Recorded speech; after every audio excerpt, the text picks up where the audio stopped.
안녕하세요. 재밌는 정치, 즐거운 봄, 언제나 듣고 싶은 이야기만 하고 싶은 생특강 정치를 맡은 박봄입니다. 여러분 지금 흘러나오는 노래 너무 좋죠. 이게 앞에 이렇게 기타 반주인가요? 그렇죠? 네. 그 신데렐라라는 노래가 나오고 있습니다. 오늘 선생님이 지금 방송하는 이날은 2011년 4월 29일 10시를 지나고 있습니다. 2011년 4월 29일 11시에 전 세계가 방송하는 신데렐라가 탄생한다고 막 이렇게 방송이 나왔더라고요. 어떤 신데렐라인가요? 네. 그 영국의 그 윌리엄 왕세손과 그 다음에 케이티 미들턴이라는 여자분이 이렇게 이제 결혼을 합니다. 오늘 11시에. 뭐 결혼식 비용도 어마어마하다고 하네요. 뭐 선생님이 살짝 뉴스에서 들었던 것 같은데 뭐 1,000억이 넘는 아닌가요? 맞나요? 네, 그렇게 어마어마한 세계의 결혼식을 한다고 해서 진짜 오래 전부터 해가지고 이제 방송에 많이 나오고 신문에 많이 나왔는데요.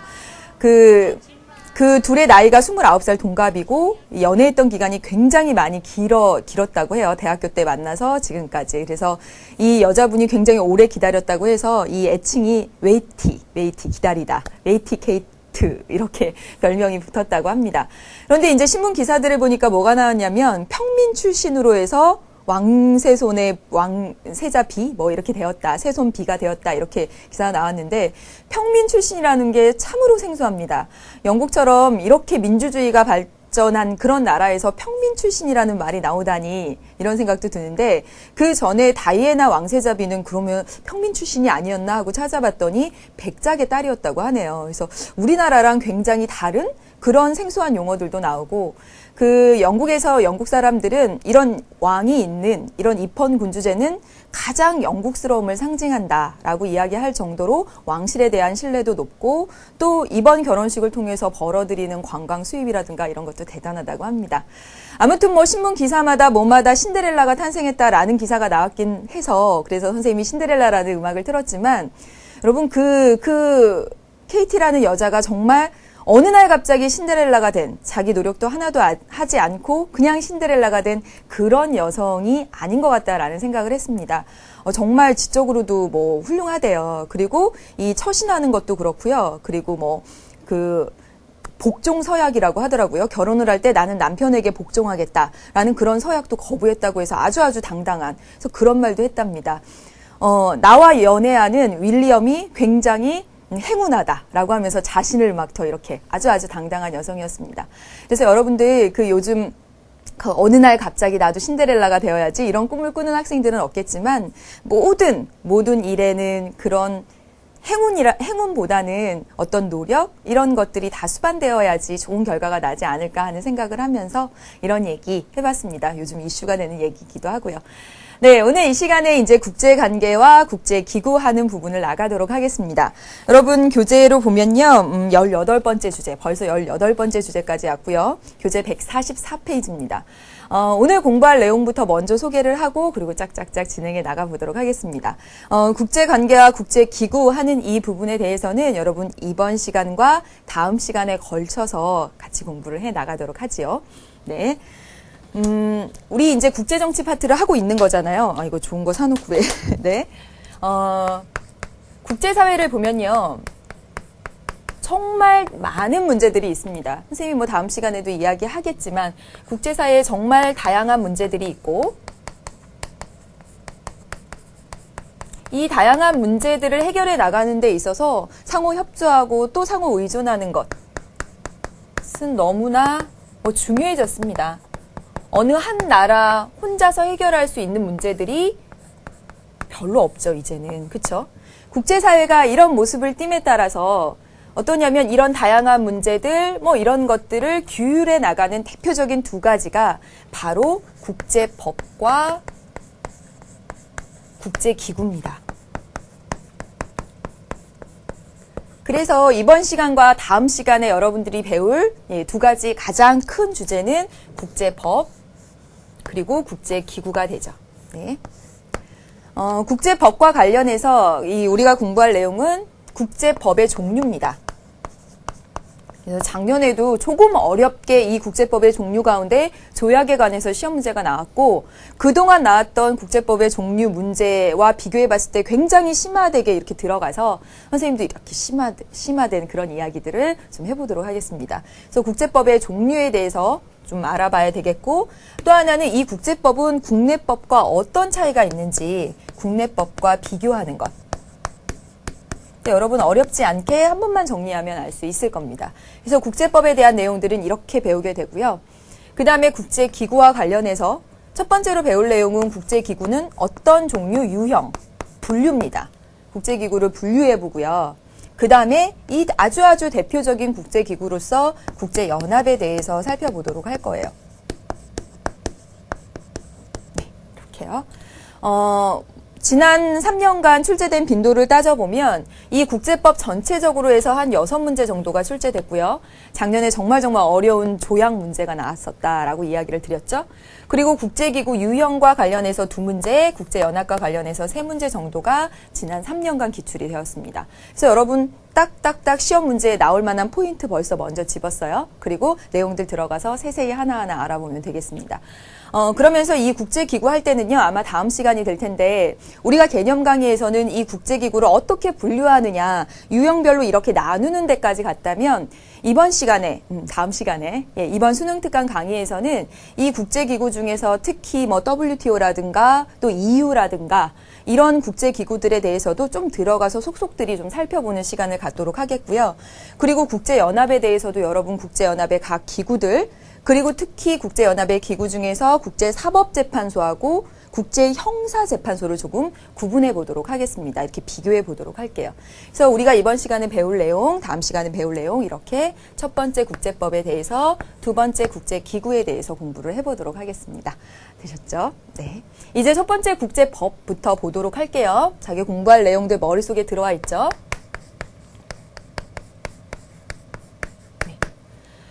국제법이라고 하는 것은 국가 간 또는 국가와 국제기구 간에 이렇게 맺어진 그런 조약의 형태로 또는 관습의 형태로 이런 식으로 나타나고 있습니다. 근데 미리 말씀드리자면 이 국제법은 국내법하고 굉장히 차이가 있어요.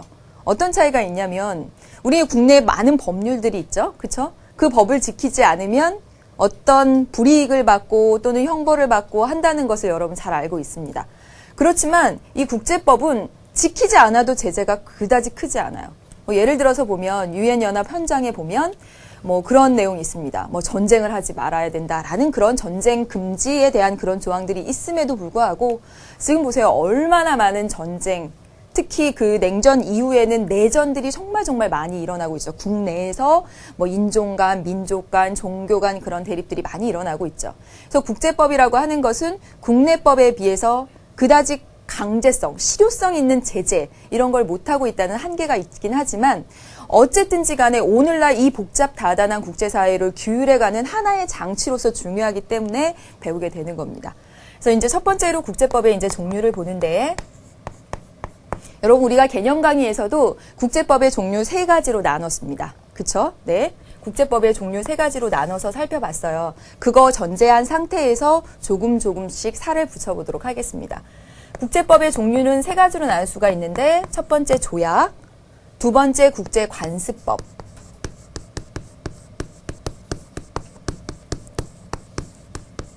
그리고 이 조약과 국제관습법이 모든 국제사회의 복잡다단한 문제들, 분쟁들 이런 것을 다 커버할 수가 없어요.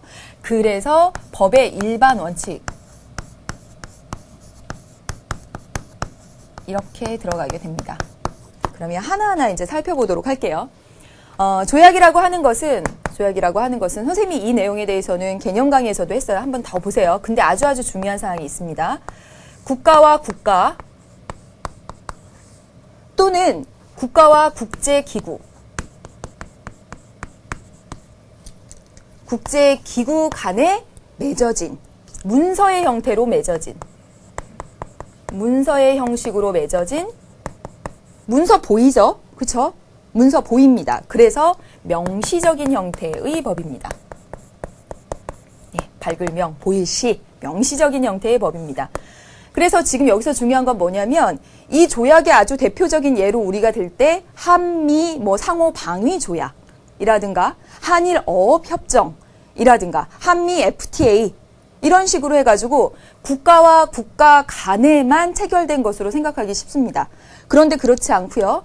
국가와 국제기구 간에도 맺어집니다.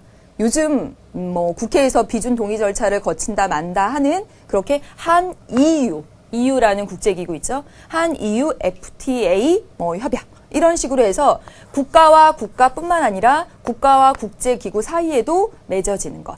그래서 꼭 하나 더. 그래서 조약은 국가 간에만 이렇게 나오면 틀리게 된다라는 걸 꼭 기억해 놓으시기 바랍니다.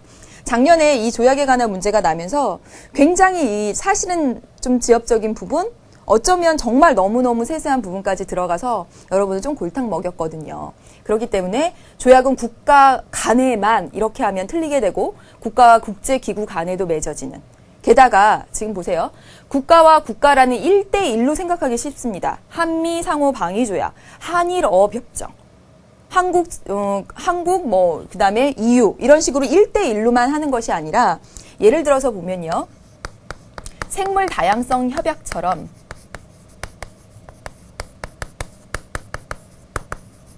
잘 안 보이시나요? 예, 뭐 참고 내용이니까 여러분.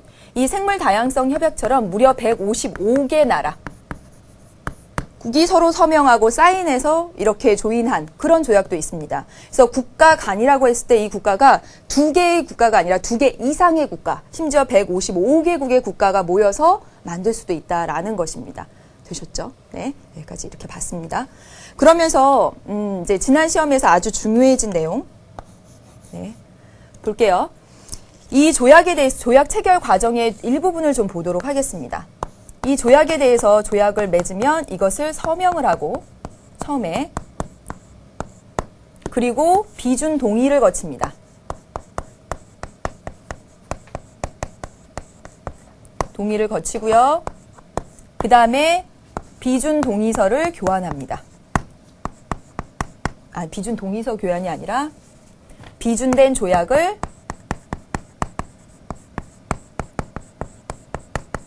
교환합니다.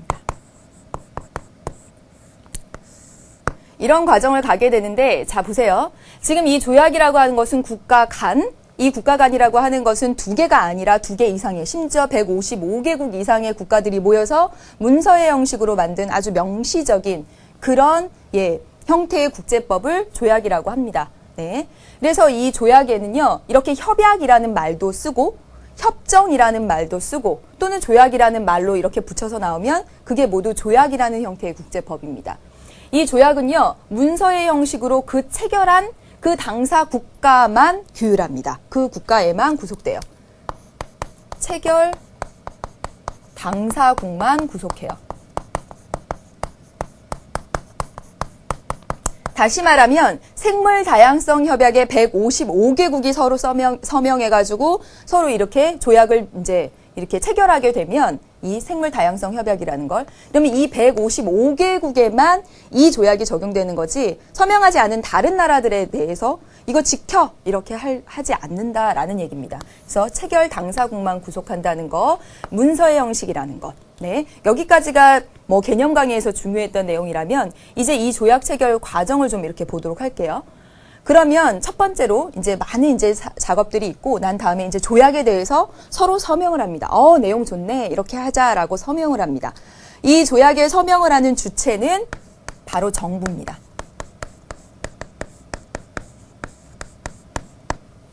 그래서 대통령이 서명할 수도 있고 그리고 외교부 장관이 서명할 수도 있는데 대통령도 너무 바쁘고 막 이렇게 되잖아요. 대통령 어떻게 일일이 그 많은 조약들에 서명을 합니까? 그래서 어떻게 되냐면 이 정부로부터 서명에 대한 권한을 위임받은 사람, 이 자도 위임받은 사람도 조약 서명의 주체가 될 수 있습니다. 그래서 이 내용에 대해서 지난 수능에 나왔었죠. 그래서 조약 서명의 주체는 정부인데 이 정부로부터 권한을 위임받은 사람도 조약 서명의 주체가 될 수 있다. 뭐 예를 들면 대학 교수님 뭐 이렇게 이제 조약 체결단이 결성이 되겠고 그 가운데 이 정부의 뭐 외교부 장관이라든가 대통령이 아닌 다른 사람들 권한을 위임받은 사람도 조약 서명의 주체가 될 수 있다라는 겁니다. 그다음에 보세요. 비준 동의입니다. 자 보세요. 이 조약 서명을 해왔어요. 권한을 위임받은 사람이 가서 조약 서명을 해왔어요.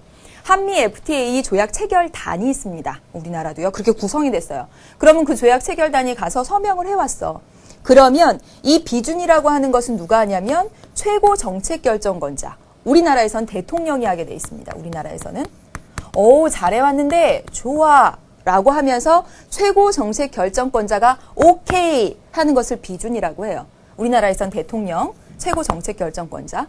그러면 이 최고 정책결정권자가 좋아, 오케이 하려면 좋아, 오케이 해도 된다는 동의를 먼저 받아야 됩니다. 어디서? 국회에. 이 비준 동의의 주체는 국회입니다. 국회에 비준 동의를 받아야 돼요. 이 비준 동의를 받고 난 다음에 대통령이 오케이 하는 거예요. 되셨습니까? 그래서 보면요. 우리가 그 3단원에서 국회의 권한 중에서 입법에 관한 권한에 법을 만드는 권한,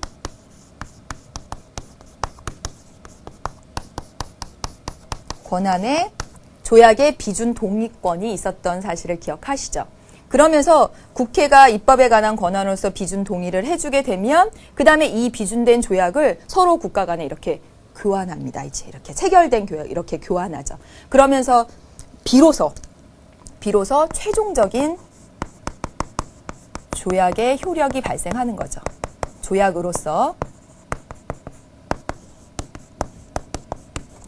생기는 것입니다. 되셨습니까, 여러분? 그래서 지금 보통의 경우에 모든 조약이 이 과정을 거치는 것은 아닙니다. 그런데 뭐 상호 방위에 관한, 뭐 국가 안전 보장을 위한 뭐 이런 아주 중요한 조약들에 있어서는 이렇게 조약 서명을 해온 다음에 중요한 조약들에 있어서는 이렇게 국회의 비준 동의 과정을 거친다라는 것 알아두시면 되겠습니다. 그다음에 이런 순서대로 이렇게 가게 되죠. 네.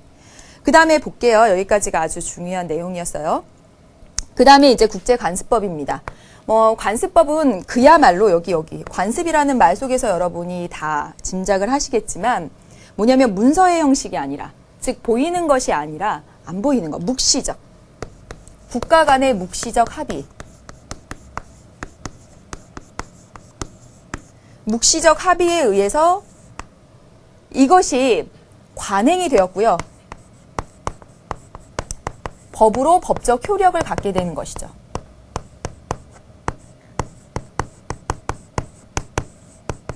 선생님이 개념 강의에서도 썼으니까 얘는 안 쓸게요. 그래서 외교 간의 면책 특권이라든가 다른 나라 정치에 간섭하지 않는다라는 내정 불간섭의 원칙이라든가 뭐 이런 것들이죠. 포로를 데리고 왔을 때 아주 인도적으로 대우해주고 밥도 먹여주고 잠도 재워주고 인도적으로 대우한다든가 하는 것은 우리나라가 어디 가서 조약으로 문서로 만든 거 아닌데 국가들 간의 묵시적인 합의에 의해서 그런 관행이 법적으로 확신을 갖게 된 그것을 국제관습법이라고 합니다. 이 조약과의 차이점을 보면 이 조약은 문서의 형식으로 이 생물 다양성 협약을 체결한 155개국 그 체결한 당사국에만 구속되는 데 반해서 이 국제관습법이라고 하는 것은 누가 체결 주체가 사실은 없는 거잖아요. 그러니까 모든 국제사회의 구성원을 모두 구속합니다. 모든 국제사회의 구성원에게 해당돼요.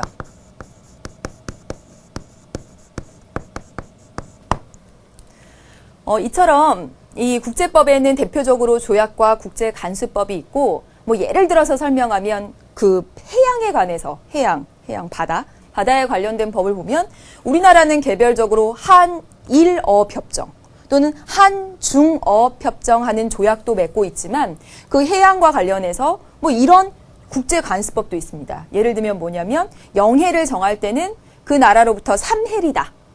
3해리. 여러분 이런 거 뭐 배우셨죠? 지리에서. 그런 거는 어디 가서 막 서명한 게 아니라 그냥 관행상 묵시적으로 모든 나라들이 그렇게 인정하고 있어서 그래서 해양에 관한 그런 사항들도 보면 조약의 형태도 있고 국제관습법의 형태도 있습니다. 그렇지만 이 조약하고 국제관습법이 모든 바다에서 일어나는 모든 그런 문제들을 다 커버할 수 있느냐? 그렇지 않죠. 그렇기 때문에 법의 일반 원칙이라는 게 필요하죠. 법의 일반 원칙이라는 건 무엇이냐면 모든 문명국에서 다 가지고 있는 아주 일반적인 법의 원칙입니다.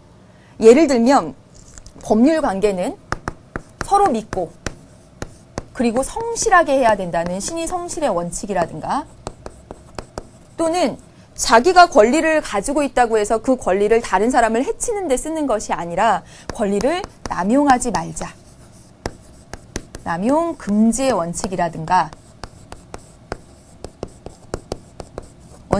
하는 모든 문명국에 있는 일반적인 법의 원칙들을 보조적인 수단으로 또는 이런 것이 미흡한 점을 보완해주는 수단으로 법의 일반 원칙까지 해서 국제법의 종류로 집어넣습니다.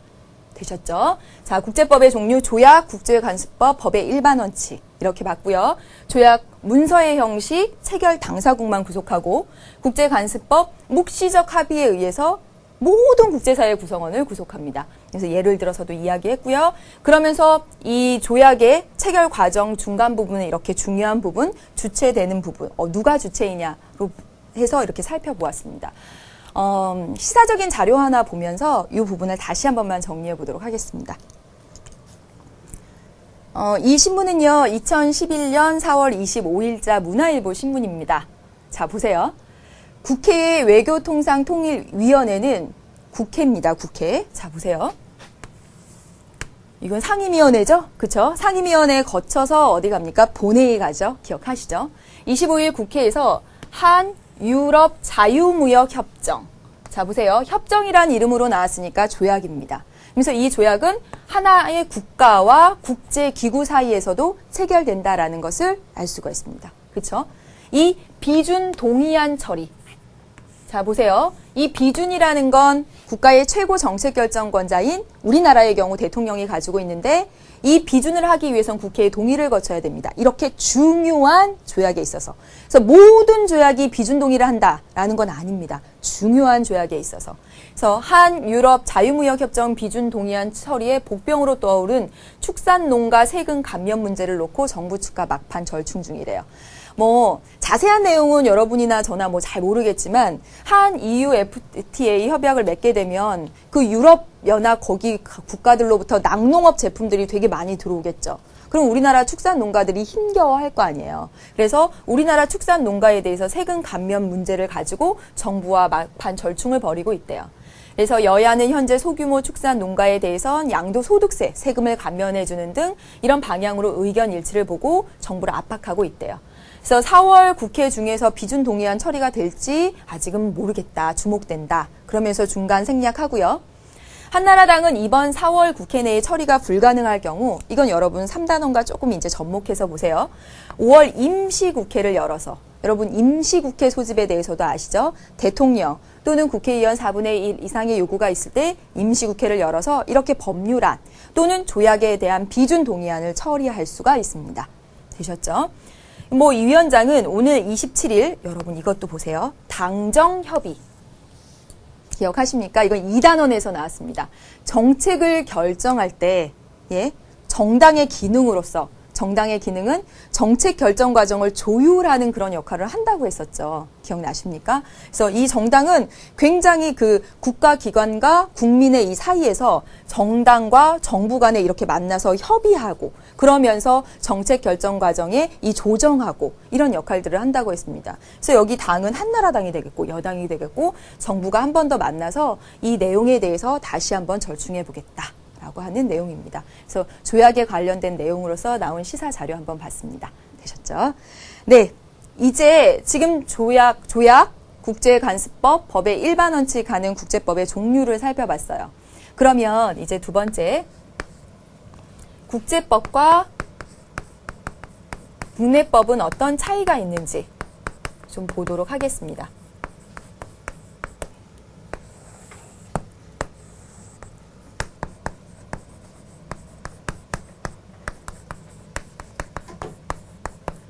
개념 강의에서 했던 내용에 살이 조금 붙어집니다. 여러분 보세요.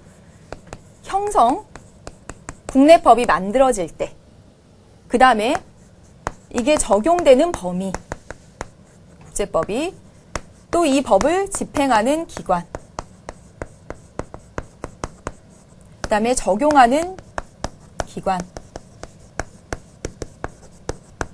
그리고 강제성 여부에 있어서 국내법과 국제법이 다 차이가 있습니다. 그래서 국내법은 어디서 형성되나요? 지금 보세요. 네, 어디서? 입법부에서, 입법기관에서 형성이 되죠. 그렇죠? 그러면서 이 조약이라고 하는 것은 국내 법률에 그런 효력을 갖기 때문에 어때요? 입법기관에서 비준 동의 절차를 갖는 거죠. 그 입법에 관한 권한으로 속하는 것이고요.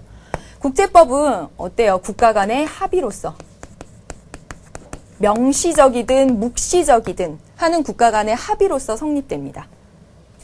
그렇죠? 이 국내법은요, 모든 국민에게 적용되죠. 마찬가지로 이 국제법은 모든 국제사회의 행위 주체에게 적용됩니다. 주체에게 적용됩니다. 선생님 여기 다른 색깔 했죠? 자, 이거 헷갈릴 수 있습니다. 시험 문제 나오면 괜히 당연한 게 헷갈릴 때가 있어요. 자, 보세요. 국제사회의 행위 주체하는 부분을 우리가 배웠죠. 그쵸? 지난 시간에 배웠네요. 지난 시간에 배웠을 때 국제사회 행위 주체 누구 있었나요? 그쵸? 다국적 기업도 있었고요. 기억나요? 그쵸? 그 다음에 비정부 간 국제기구, 뭐 국제기구도 있었고, 어때? 개인도 있었습니다. 등등등. 민간 단체도 있고. 자, 보세요. 다시 말하면 뭐냐면 이 국제법이라고 하는 것은 보기에 이렇게 나왔다고 합시다. 이 국제법이라고 하는 것은 다국적 기업, 국제기구뿐만 아니라 모든 개인, 국가에게 모두 적용된다. 오케이, 맞습니다. 맞습니다. 네. 그래서 모든 국제사회 행위 주체에게 적용됩니다. 네. 국내법의 집행기관은 법을 집행하는 기관을 뭐라고 하죠? 행정부, 행정기관이 하죠. 그런데 국제법은 집행기관이 없습니다. 중앙정부가 부재하죠.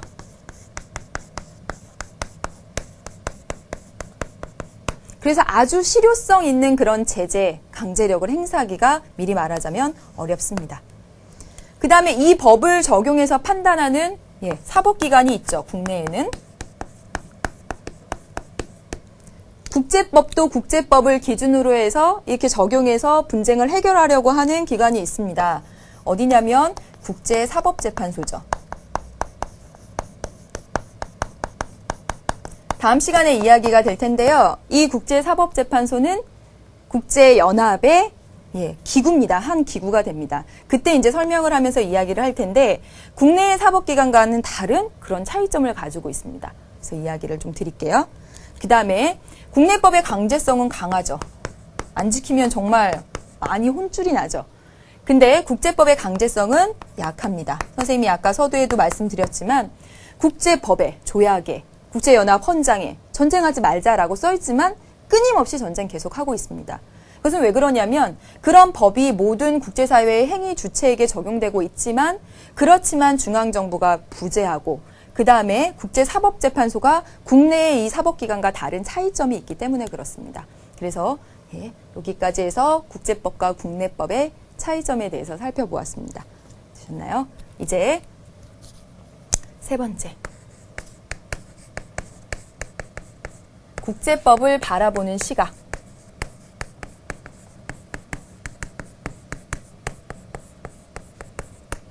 에 대해서 이제 이야기를 하면 국제법 부분이 다 정리가 될 것 같아요.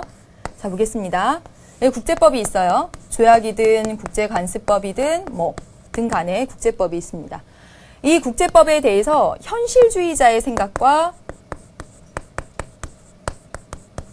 현실주의적 관점에 대한 시각과 그 다음에 이상주의적 관점에 대한 시각이 다르죠. 이 현실주의적 관점에서는 국제법의 한계에 치중합니다. 한계. 한계가 너무 많아. 그리고 이상주의적 관점에서는 이 국제법이 얼마나 많은 기능들을 가지고 있는데 이렇게 생각을 하죠. 그래서 이제 뭐 조금 더 예를 들어서 들어가 보면 현실주의자들은 국제법이 제정될 때부터 문제가 있다라고 생각을 합니다. 국제법이 그 만들어지는 그 순간부터 강대국의 힘의 논리가 들어갈 수밖에 없다.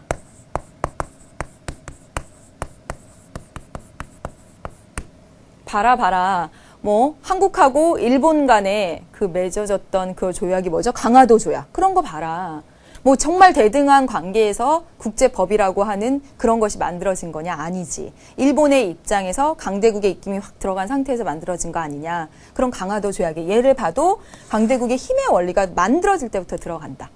게다가 이 국제법이 지켜지는 경우는 이 강대국의 이해관계와 일치할 때만 지켜진다. 부합하는 경우에만 이 국제법이 지켜지고 이 국제법 만들어놔도 강대국이 입맛에 안 맞으면 지켜지지 않더라. 여러분 아시죠? 그거. 그 이산화탄소 배출량을 줄이려고 많은 국제사회 구성원들, 국가들이 모여가지고 교토 의정서라는 걸 발표했습니다. 그쵸? 같이 막 서명하고. 근데 어땠어요? 미국이 나 안 해. 다 참여했다가 마지막에 나 안 해. 왜요? 미국의 입맛에 이해관계에 맞지 않았던 거예요. 미국의 산업에 그 이산화탄소량 줄여가다 보면 그 국내 경제적인 것에 타격이 가져오게 되니까 자기의 입맛에 안 맞으면 안 지켜지는 일들이 허다하더라는 거죠. 그게 왜 그래요? 이 강제력을 가지고 있는 중앙정부라든가 그런 적용기관, 사법기관, 이런 강제력, 이런 것이 미비하기 때문에, 약하기 때문에 그렇죠. 그래서 현실주의자는 이 국제법을 바라볼 때 이렇게 한계점을 위주로 해서 바라보고 있습니다. 근데 이제 이상주의자는 국제법이 제정될 때 국제법은 국가 간의 합의로 필요에 의해서 제정되고 있지 않냐. 그 많은 나라들이 또는 이렇게 몇몇 나라들이 모여서 협의하고 그런 과정 속에서 만들어지고 있지 않냐. 그리고 이것이 잘 지켜져서 실제로 국제 평화도 가져오고 있고 그리고 서로 간의 이익도 실현하고 있지 않냐. 실제로 이 국제법이라고 하는 것은 국제사회의 질서 유지하는 데 너무너무나 이상적인 기능을 하고 있다라고 보는 게 이상주의자들의 시각이죠. 이상주의자. 그래서 국제법을 바라보는 관점, 현실주의는 한계가 많다라는 것. 그 다음에 이상주의는 얼마나 많은 그런 기능들이 있는데 기능적인 시각에서 이렇게 보고 있다라는 것까지 정리를 했습니다. 여기까지 해서 국제법 하는 부분을 다 알아봤네요. 잠시 쉬어가겠습니다. 네.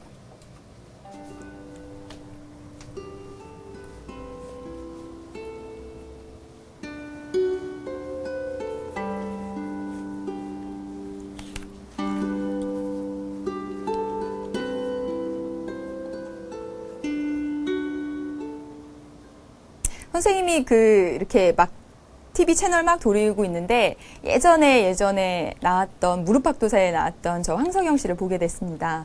그러니까 한번 봤는데 또 제 방송이 나왔는데 또 봤어요. 근데 정말 인상 깊었던 얘기가 본인은 남과 북 그 경계선 휴전선 위에 떠 있는 것 같다. 그래서 그 두 체제를 정말 객관적으로 볼 수 있는 것 같다라는 말도 인상 깊었고 또 하나는 나이가 굉장히 많으신 편이잖아요. 60세가 넘었는데 근데 그 젊은이들과 막 소통하면서 계속 소통하는 그런 모습들이 굉장히 인상적이었습니다.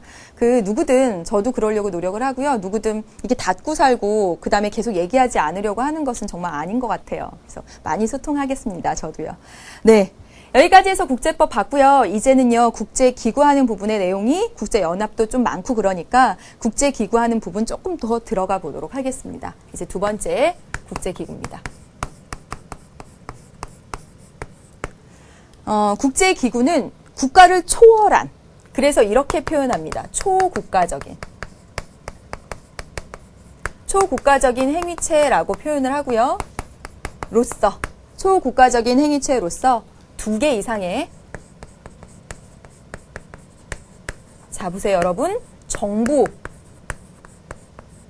정부가 혹은 두 개 이상의 어떤 민간 단체나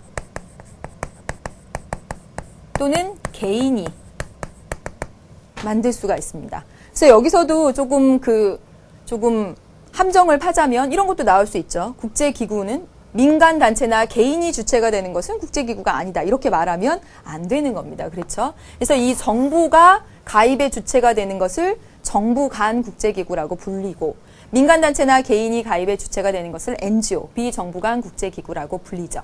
그렇죠? 이 국제기구의 이제 발달 과정을 보면 선생님이 뭐 이건 개념 강의에서는 자세히 이야기를 했지만 여기서는 그렇게 이야기를 하지는 않겠습니다. 뭐 이걸 가지고 시대별로 해가지고 나눠서 나오거나 뭐 그러지는 않을 테니까 보면 19세기까지만 해도 19세기에 이제 처음으로 국제기구가 이렇게 등장하기 시작했거든요. 그때 국제기구가 등장한 이유는 국가 간의 협력 때문이었습니다. 예를 들면 우편에 대해서, 예? 또 예를 들면 여러 나라가 같이 쓰고 있는 이 하천 같은 거 있잖아요. 그런 걸 어떻게 관리할 것인가. 그런 문제에 있어서 서로 간의 협력이 필요했던 거예요. 그래서 국제 우편이나 또는 뭐 그런 하천이나 그런 거와 관련된 국제 기구들이 이제 탄생하기 시작을 했습니다. 그러다가 20세기에 들어서면서 그 여러분 두 차례에 걸친 세계대전 뭐 이런 거 있었죠. 그러면서 국제 평화, 세계 평화, 전쟁 방지 이런 것이 너무너무 중요하다라는 생각을 하게 되었습니다. 그래서 그거에 따라서 그런 목적을 가지고 국제연맹이라든가 국제연합이 탄생하게 된 거죠. 정말 21세기에 와서는 이 국제기구가 폭발적으로 증가했다고 말을 할 수가 있어요. 그래서 뭐 정말 다양한 영역의 국제기구들이 등장을 했는데 여러분 뭐 실제로 국가를 세보면 지구상에 있는 국가를 세보면 200여 개 국가가 조금 넘는다고 해요. 그런데 정부 간 국제기구는 무려 300개가 넘고 비정부 간 국제기구는 10,000개가 넘는다라고 합니다. 그러니까 오늘날 국제사회에서 국가라고 하는 것이 가장 기본적인 행위 주체이긴 하지만 그렇긴 하지만 이 그 국제기구, 정부 간, 비정부 간 하는 국제기구들의 영향력이 점점 더 커지고 있다는 걸 숫자를 통해서도 확인을 할 수가 있죠. 그렇죠? 국제기구가 이와 같은 그런 역사적인 이제 발달 과정을 거쳐왔는데 그것들은 여러분 한번 들어보시면 되고요. 이제 중요한 거 문제 한 2문제 정도 출제가 됐던 국제기구의 유형 분류입니다. 유형을 어떻게 분류할 것인가? 예, 보면요. 분류 기준부터 먼저 살펴보고요. 선생님이 이 내용도 개념 강의에서 했고요. 그리고 이번 시간, 다음 시간에는 이 지금부터 살펴보는 이런 국제기구의 유형 분류에 따른 국제기구들에 대해서 조금 더 들어가서 얘기를 하겠다라고 말씀을 드렸습니다. 국제기구의 유형을 분류할 때 첫 번째는 그 회원의 자격이 한 국가, 정부냐 아니면 개인이나 민간 단체냐에 따라서 두 번째는 이 국제기구를 분류할 때 전 세계 모든 나라가 가입할 수 있느냐 아니면 일부 국가만 가입할 수 있느냐. 네, 회원 자격. 네, 회원 자격. 네, 그다음에 지역 범위. 그다음에 정말 다양한 영역의 기능을 하느냐 아니면 어떤 특정한 영역의 기능을 하느냐에 따라서 기능적 범위. 따라서 나눌 수가 있습니다. 그래서 회원 자격이 정부면 정부 간 국제기구라고 부르고 그것이 아니면 비정부 간 국제기구라고 부르죠. 그래서 보통 이 비정부 간 국제기구를 NGO라고 하고 정부 간 국제기구를 GO라고 이렇게 이야기를 합니다. 그래서 뭐 써보면 우리 뭐 정말 잘 알고 있는 UN이라든가 그쵸? WTO라든가 이런 국제기구들 등등등 이렇게 이런 국제기구들은 정부 간 우리 내가 가입할 수는 없는 거죠. 국가가 가입할 수 있는 그다음에 비정부 간 국제기구에서 선생님이 국제사회 행위 주체를 할 때도 말씀을 드렸었어요. 예, 꼭 알아둬라. 국제 엠네스티 스티 꼭 이거 쓸 때 헷갈려요. 예. 인권단체인데 이 말 용어를 딱 보면 어쩐지 막 정부간 같은 막 느낌이 나요. 국제 막 이렇게 돼 있어서. 그런데 비정부 간 국제기구 인권단체다라는 거 알아두시고 뭐 국경 없는 의사회 자주 나오는 거예요. 그 다음에 그린피스 환경단체 이런 등등이 있습니다. 네. 그 다음에 지역 범위에 따라서 전 세계 어떤 나라들도 다 가입할 수 있으면 세계적인 국제기구다라고 이야기를 하고 그게 아니라 어떤 일정한 지리적, 지역적 단위의 범위에 있는 나라만 가입할 수 있으면 지역적 국제기구다라고 이야기를 합니다. 여러분 지금 보세요. UN, 우리나라도 가입하고 유럽에 있는 나라도 가입하고 뭐 그쵸? 아메리카에 있는 나라도 가입하고 WTO 다 세계적인 국제기구입니다. 네, 보세요. 이 국제 엠네스티는 세계적일까 지역적일까? 세계적이지, 그치? 예.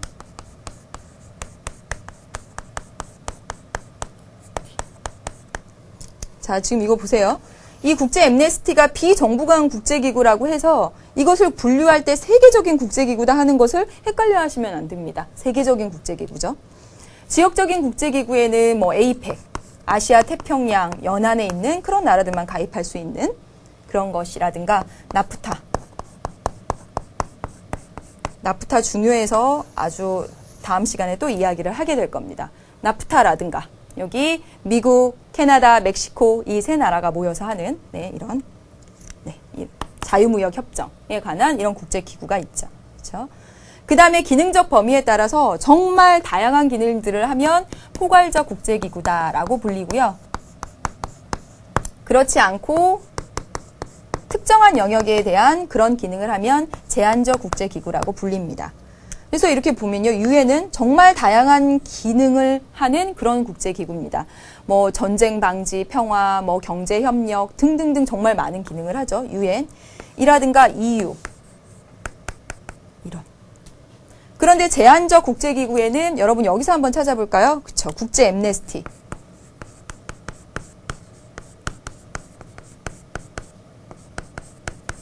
인권에 관한 제한적인 그런 부분에 있어서 그런 기능을 하기 때문에 제한적 국제기구에 들어가고 또 WTO 같은 그런 국제기구도 이 경제 부분에 있어서 그런 그 기능을 수행하기 때문에 제한적 국제기구에 들어갑니다. 그럼 자 보세요. 문제는 이런 식으로 나오죠. 국제 엠네스티는 비정부 간 국제기구이면서 아주 세계적 국제기구이면서 제한적 국제기구다. 되셨습니까? WTO는 정부 간 국제기구이면서 세계적인 우리나라도 가입하고 유럽도 가입하고 세계적인 국제기구이면서 또 제한적 국제기구다. 이런 식으로 분류 기준에 따라서 어떤 국제기구가 어디에 속하는지를 여러분 잘 아셔야 됩니다. 되셨죠? 네. 여기까지 봤는데 이제 여기에 들어간 국제기구 중에서 정말 중요한 것이 여기 나프타라든가 WTO라든가 그리고 UN 그리고 EU 등등에 대해서는 다음 시간에 조금 더 부가 설명을 하도록 하겠습니다. 그러면 여기까지 공부했고요. 여기 공부한 내용 관련해서 필수 자료, 기출문제, 또 심화 문제를 좀 차근차근 보도록 하겠습니다. 보시죠. 145페이지에 있어요, 여러분. 국제법의 지위하는 부분 되어 있고요. 우리나라 국제법 관련 헌법 조항 나와 있고 그 다음에 사례도 나와 있습니다. 가나 차례대로 볼 텐데 나 사례는 실제로 기출이 된 적도 있습니다. 그래서 나 사례도 자세히 좀 봐주세요.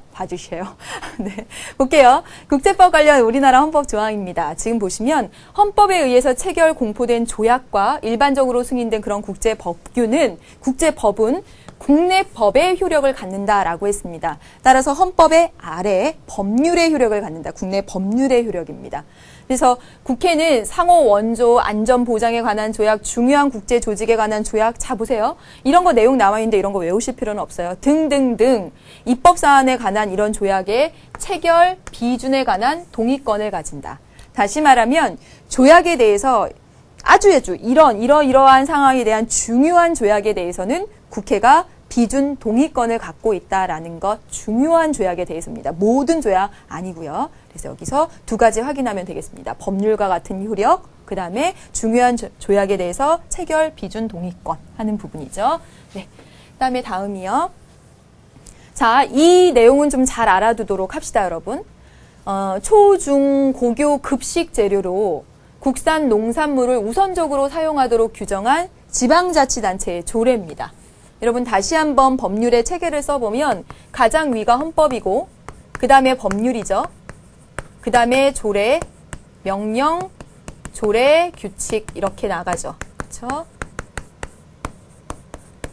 그렇죠? 아래 법은 위에 법에 어긋나면 안 됩니다. 맞죠, 여러분? 그렇죠? 그래서 지금 보시면 초, 중, 고등학교에서 고교 급식을 할 때 우리 농산물을 우선적으로 하자라는 조례가 나왔대. 근데 이 조례가 무효라는 대법원의 판결이 나왔다는 겁니다. 전체 학교의 95% 이상이 급식을 시행 중인 우리나라 상황에서 우리 농산물 사용을 사실상 강제해왔던 근거 조약의 효력을 잃게 됐대요. 그래서 시민, 사회, 학부모 단체 등이 거세게 반발하고 있는데 대법원은 땡땡도 교육청이 의회가 제정한 게 조례죠.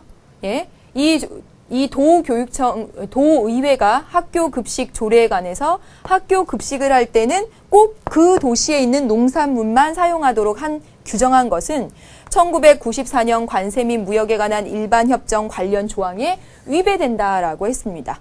지금 관세 및 무역에 관한 일반 협정하는 건 조약이고요. 국제법에 해당이 되지. 국제법에 해당이 되면 법률의 효력을 갖는다라고 했습니다. 그럼 자 보세요. 지금 이 땡땡도 의회가 마련한 조례의 내용은 뭐였냐면 국산 농산물만 사용하자.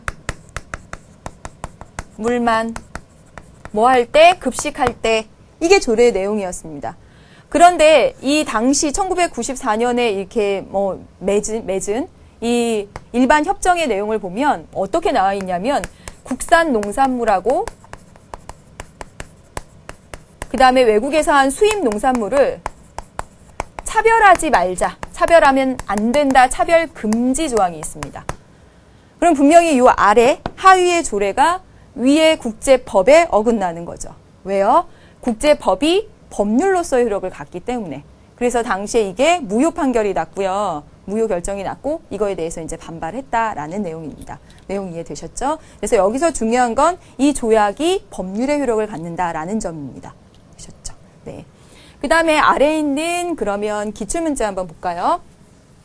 작년도 이 문제 나왔을 때 학생들 많이 어려워했습니다. 기존의 조약 문제와 차이가 많이 있어서 그런데 이 주요 조약이 성립되는 일반적인 과정이다라고 했습니다. 중간에 이렇게 자른 거예요. 네, 보시면 이제 조약 체결하고 있고요. 체결하고 있고 국회 비준 동의안이 이제 통과되었네요. 그러면 조약 비준서를 서로 교환합니다. 비준된 조약 그것을 서로 교환하네요. 자, 보겠습니다. 1번부터 볼게요. 개별 국가만이 이 체결의 당사자가 됩니까? 아니죠, 여러분. 아니죠, 여러분.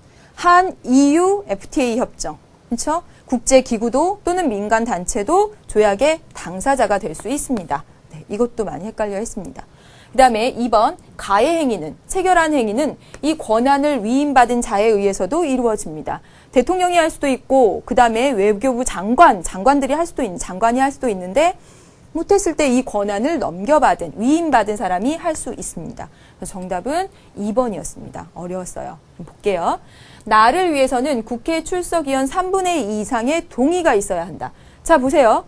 이거 비준 동의안 가결하는 거 입법에 대한 권한이다라고 선생님이 말씀드렸죠. 그렇죠?